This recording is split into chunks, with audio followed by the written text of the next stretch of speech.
Kreatif tanpa henti, idea cahaya aksi. Assalamualaikum, salam sejahtera dan salam madani. Saya Rabiatul melaporkan secara langsung untuk siaran TV PSS Series.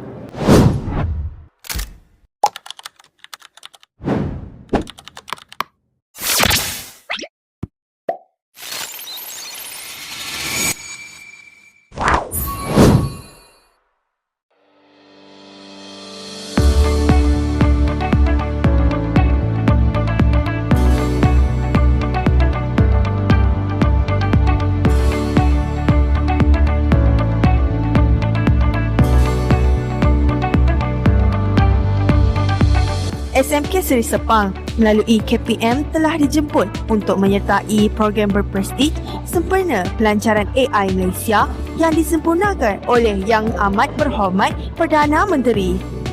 Program ini menampilkan pelbagai inisiatif kecerdasan buatan AI di peringkat nasional dalam usaha memperkukuh ekosistem AI negara, seterusnya memacu aspirasi Malaysia ke arah menjadi sebuah negara AI menjelang tahun 2030.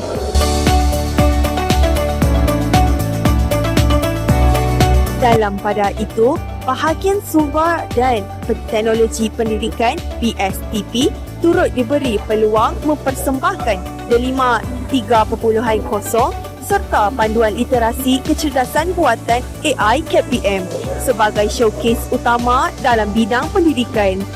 Aktiviti Ruruai ini berlangsung pada 27 hingga 28 Julai 2026 bermula 9 pagi hingga 5 petang bertempat di Menara Cyber Axis, Cyberjaya, Selangor.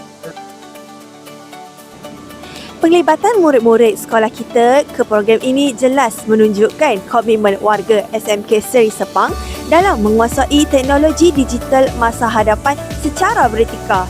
Sekian sahaja liputan khas buat kali ini. Saya Rabiatul melaporkan untuk TV PSS Series. TV PSS Series signing out. Bye!